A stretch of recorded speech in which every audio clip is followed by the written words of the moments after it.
పెళ్ళైనా పండగైనా వేడుక ఏదైనా పట్టు చీరల ప్రత్యేక వేదిక Varahi silks. Hello guys, welcome to it's UTV. నేను మీ నందు. ఇవాళ మనతో పాటు మనలో చాలా మందికి జనరల్గా అసలు ఫైనాన్షియల్ ప్లానింగ్ అంటే ఏంటో తెలియదు, అది ఎలా చేసుకోవాలి ఏంటి అని చెప్పి చాలా రకరకాల డౌట్స్ అయితే ఉంటాయి. మరి ఇవన్నీ మనకి చాలా క్లియర్గా అద్భుతంగా వివరించడానికి మనతో పాటు సీనియర్ ఫైనాన్స్ అడ్వైజర్ గిరిబాబు గారు ఉన్నారు. మరి సార్తో మాట్లాడి ఇప్పుడున్న సిచ్యువేషన్లో అసలు మనీ మనం ఎలా సేవ్ చేయాలి, అసలు ఫైనాన్షియల్ ప్లానింగ్ అంటే ఏంటి అనేది సార్తో మాట్లాడి తెలుసుకుందాం. నమస్తే సార్. నమస్తే అండి. సార్, ఇప్పుడు ఉన్న సిచ్యువేషన్స్ చాలా టఫ్గా అయిపోయాయి. అంటే ఇంట్లో డైలీ వాడే ఉప్పులు పప్పులు కొనుక్కోవాలంటే కూడా హై కాస్ట్లోనే ఉన్నాయి. బట్ జనాలు ఏం ఫీల్ అవుతున్నారంటే మన శాలరీస్ మాత్రం పెరగట్లేదు, ఖర్చులు పెరిగిపోతున్నాయి అని. అసలు ఈ గ్యాప్ని ఎలా కవర్ చేయాలి? ఇక్కడ మొత్తం 3 థింగ్స్ ఉంటాయి. శాలరీస్ పెరగట్లేదు అనేది తప్పు. శాలరీస్ పెరుగుతాయి, కాకపోతే శాలరీస్ పెరిగే రేటు మనం పెట్టే ఖర్చుల రేటు. ఇక్కడ ఖర్చులకి మళ్ళీ ఇంకోటి యాడ్ చేయాలి, ధరలు. అంటే ఖర్చులు మనం పెట్టేవి, ధరలు మనం కొనే వస్తువు యొక్క ప్రైస్ పెరగడం. ధర ఖర్చు రెండు డిఫరెన్స్ ఉంటుంది. సపోజ్ ఇప్పుడు నేను ఖర్చు పెట్టాలి అంటే నా శాలరీ ప్రకారంగా నేను ఖర్చు పెట్టుకుంటా. నా శాలరీ ఇంక్రీజ్ అయితే నేను ఏం చేస్తాను, ఇంకొంచెం ఎక్కువ ఖర్చు పెడతాను. అంటే పొటెన్షియల్ ఉంది నాకు పెట్టడానికి. సో నేను పెట్టే ప్రతి ఖర్చుని కొంచెం అప్గ్రేడ్ చేసి పెడుతూ ఉంటా. నార్మల్గా ఒక రోడ్ పక్కన బండి మీద టిఫిన్ తినేవాడిని, డబ్బులు వచ్చాయి కదా అలా తినను, కొంచెం బెటర్ హోటల్కి వెళ్తా. ఖర్చు పెరిగిందా, నెక్స్ట్ అదైపోయింది, ఇంకొంచెం బెటర్ హోటల్కి వెళ్తాను, 3 స్టార్ హోటల్ అదైపోయింది, ఇంకొంచెం బెటర్ హోటల్కి వెళ్తా, 5 స్టార్ హోటల్. ఖర్చు మల్టిఫోల్డ్ అయిపోతూ ఉంటాయి. అక్కడ మనకు శాలరీస్ మాత్రం ఒకటే లెవెల్లో పెరుగుతూ ఉంటాయి. ఒక ఎగ్జాంపుల్ చెప్తాను. ఇప్పుడు 2006, 2007, 2008 ఎవరికైనా పిలిచి ఒక పెళ్లి సంబంధం గురించి అనుకుందాం, మీ శాలరీ ఎంత అడిగారు అనుకోండి, ఏం చెప్తారు వాళ్ళు? 10,000. నా శాలరీ 10,000 అంటే బై డిఫాల్ట్ మీరు ఏమనుకుంటారు, అది నెలకు అనుకుంటారా, సంవత్సరానికి అనుకుంటారా? మనం 2006 లో ఉన్నాం కదా, నెలకు అనుకుంటారు. అంటే సంవత్సరం శాలరీ ఎంత అప్పుడు? 10,000 into 12 months 1.2 lakh. ఇవాళ నేను మీకు 1.2 lakh అంటే మళ్ళీ నెలకు అనుకుంటారా, సంవత్సరానికి అనుకుంటారా? మంత్లీ అని అనుకుంటాం. ఎగ్జాక్ట్లీ. అప్పుడు 10,000 చెప్తే మంత్లీ, ఇవాళ నేను 1.2 lakh చెప్తే కూడా మంత్లీ. పోనీ 1.2 lakh అనేది గొప్ప శాలరీయా? అంతేం లేదు, ఓకే శాలరీ. అదంటే కాలర్ ఎగరేసి నాకు ₹1,00,000 వస్తుంది అనేది కాదు. గవర్నమెంట్ ఆఫ్ ఇండియా కూడా ₹1,00,000 ఇన్కమ్ ఉంటే మీరు ఇన్కమ్ ట్యాక్స్ కట్టక్కర్లేదు అని ఒక స్లాబ్ కూడా తీసుకొచ్చేసింది. సో ₹1,00,000 వాళ్ళ శాలరీ ఇస్ ఓకే శాలరీ. కానీ 20 years లో 10 times ఇంక్రీజ్ అయింది. Your annual salary has become monthly salary. Is it not a growth? మీరు 2006, 2007, 2008 ఆ టైంలో ఎవరికైతే 10,000 వచ్చిందో వాళ్ళందరూ బతకలేదా? బ్రతికారు. అంటే అప్పుడు ఆ డబ్బుల్ని వాళ్ళ యొక్క లెవెల్లో ఆ ఖర్చులు పెరిగే ధరల్ని కలిపి పెట్టుకున్నారు. అప్పుడు నార్మల్గా నా పర్సనల్ ఎక్స్పీరియన్స్ చెప్తాను. మా ఫాదర్ 1974, 75లో జాబ్ వచ్చినప్పుడు ₹234 మంత్లీ శాలరీ. మరి జాయింట్ ఫ్యామిలీ, అందరూ హ్యాపీగా బతికేవాళ్ళు కదా. అది 70s లో. 80s, 90s వచ్చేప్పటికి మీరు సంసారం ఒక చదరంగం సినిమా, అంటే 90s, 80s ఆ టైం.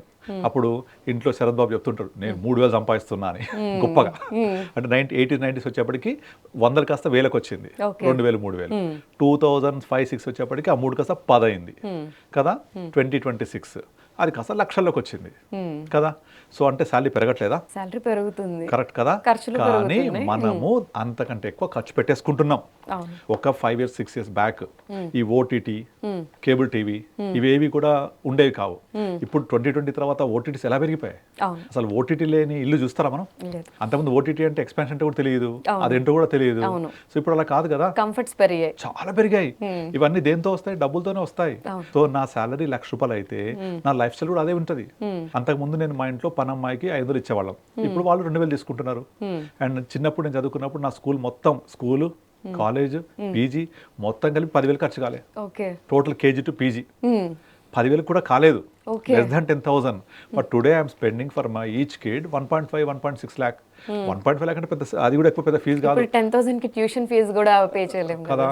మరి ఏం పెరిగాయి? ఖర్చులు పెరిగాయి. సో నేను ఇంకా పాత తరంలో లేను, నా శాలరీ పెరిగింది కదా, నేను అలాగే పెంచుకుంటాను. సో ఇక్కడ కాకపోతే ఒక డిఫరెన్స్ ఏంటంటే ఇన్కమ్ పెరిగిన రేట్లో కాకుండా మన ఖర్చులు ఇంకెక్కువ రేట్లు పెరుగుతున్నాయి. ఇక్కడ 2 ఉంటాయి, ఖర్చులు, ధరలు. ఈ ధరలు ఏంటి? మనం కొనే వస్తువుల ధరలు, లైక్ నిత్యావసర వస్తువులు, మీరన్న పప్పులు, ఉప్పుల ధరలు, ఇవి మాత్రం గవర్నమెంట్ కంట్రోల్లో ఉంటాయి. ఈ రైస్ ధర, పప్పులు ఉప్పులు నిత్యావసర వస్తువులు ఇష్టం వచ్చినంతగా పెరగడానికి గవర్నమెంట్ యాక్సెప్ట్ చేయదు.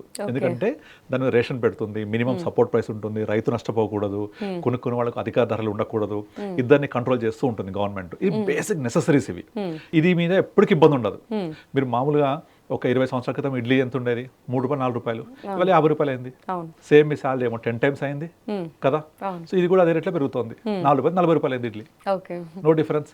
కానీ ఇడ్లీ, వడ, దోశ, లంచ్, డిన్నర్, చపాతి ఇది కాదు, మనం మించి వెళ్ళిపోతున్నాం. సపోజ్ నార్మల్గా మనం 20 years బ్యాక్ ఒక సినిమా హిట్ అంటే ఎన్ని సెంటర్స్ ఆడింది, ఎన్ని రోజులు ఆడింది కదా. ఇవాళ లెక్క వేయట్లేదు. 1000 కోట్లు, 500 కోట్లు, డే 1 ఎన్ని వందల కోట్లు, ఇక్కడికి వెళ్ళిపోయింది. లెక్కలు మారిపోయాయి కదా. ఆ లెక్కలు మారిపోవడం వల్ల ఏమైపోయిందంటే మన అందరం కూడా ఖర్చుకు అలవాటు పడిపోయినాం.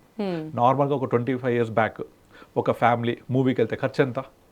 మహా అయితే 100-200 రూపాయలు. ఇవాళ ఒక ఫ్యామిలీ మూవీ కోసం మాల్కి వెళ్తే ఇండివిజువల్ డేస్కి వెళ్ళట్లేదు, ఎక్కువ అంతా మాల్స్కి వెళ్తున్నారు. అక్కడ టైమింగ్ అనేది ఇదివరకు morning matinee first show second show కాదు, ఎన్నింటికి పోయినా ఏదో ఒక స్క్రీన్లో థియేటర్ సినిమా నడుస్తూనే ఉంటుంది. ఇంట్లో లంచ్ చేసి వెళ్ళేసరికి అక్కడ మన పిల్లలు ఆడుకోవడానికి ప్లే యార్డ్స్ ఉంటాయి. Minimum each card 600 rupees. ఇద్దరు పిల్లలు ఉంటే 2 కార్డ్స్ అరగంటలో ఆడిపడేస్తారు. 1200 అయిపోయినాయి. Tickets 1000 rupees. తర్వాత పాప్కార్న్, కోకు ఇంకొక 500. అక్కడికి 2000 అయిపోయినాయి. ఇంటికి డైరెక్ట్ రాము, రెస్టారెంట్కి వెళ్తాం, ఒక 2000, 5000 తోటి ఇంటికి వస్తాం. ఇది ఉందా ఒకప్పుడు? పెరిగింది ఏంటి? ఖర్చులా ఆదాయమా? ఆదాయం పెరిగింది కానీ ఖర్చులు ఇంకొక పెరిగాయి.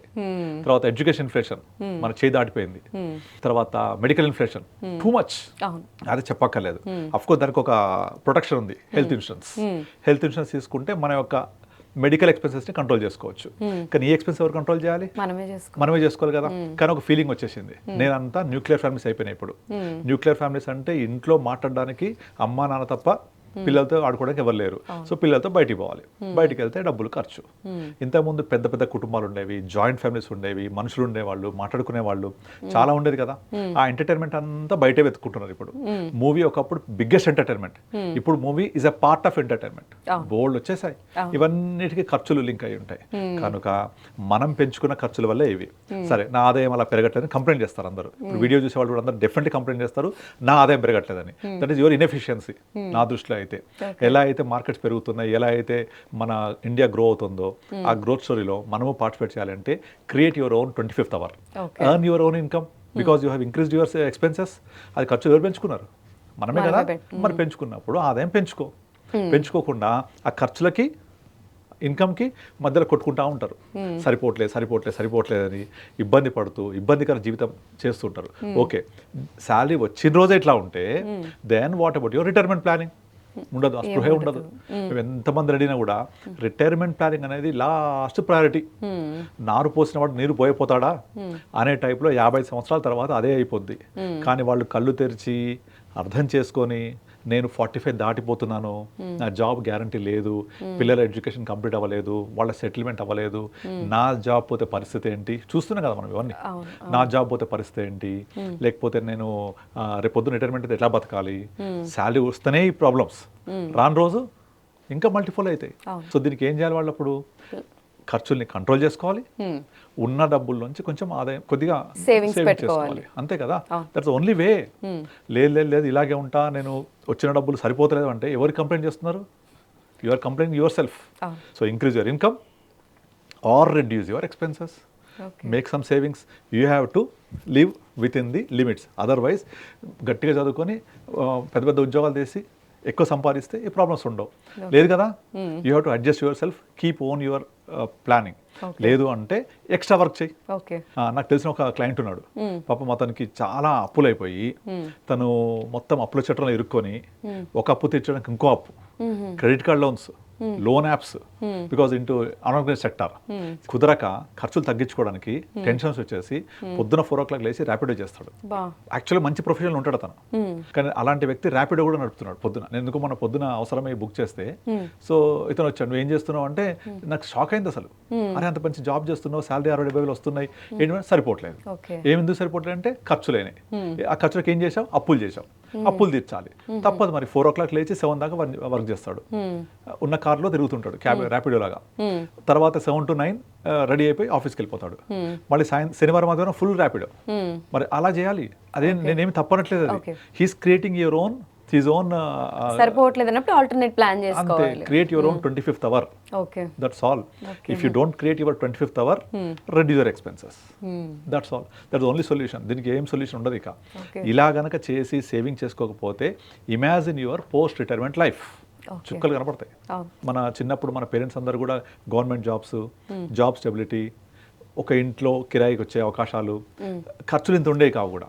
మా ఫాదర్కి మాక్సిమం 10,000 ఎక్కువ. Can you live with 10,000 after retirement? Impossible.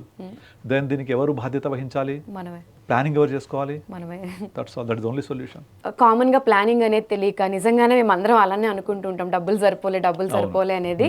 So దాన్ని చాలా క్లియర్ గా చెప్పారు. అండ్ ఆడియన్స్ లో కూడా నిజంగానే సార్ చెప్పింది కరెక్టే. మనం ఎక్కడ ఖర్చులు పెరుగుతున్నాయి, ఎక్కడ తగ్గించుకోవాలనే ప్లానింగ్ చేసుకొని, అండ్ నిజంగా డబ్బులు సరిపోకపోతే ఆల్టర్నేట్ జాబులు చేసుకోవడము, లేకపోతే మనీ ఇంకా ఎక్కువ వచ్చి ఆల్టర్నేట్ ప్లాన్లు చేసుకుంటే నిజంగా ఫైనాన్షియల్ ప్లానింగ్ అనేది చాలా ఈజీగా అవుతుంది. అప్పుడు నచ్చిన లైఫ్ని లీడ్ చేయొచ్చు. అండ్ ఇప్పుడే డబ్బులు సరిపోవట్లేదంటే మనం రిటైర్మెంట్ తర్వాత ఏముంటాయి అనేది చాలా క్లియర్గా చెప్పారు.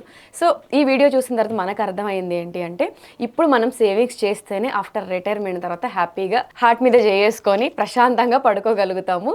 సో ఎటువంటి టెన్షన్ లేకుండా మీరు కూడా డబ్బులు లేవు సరిపోవట్లేదు అనకుండా ఆల్టర్నేట్ జాబ్స్ లేకపోతే సేవింగ్స్ చేసుకొని ఈ ప్రాబ్లమ్ని క్లియర్ చేసుకోండి.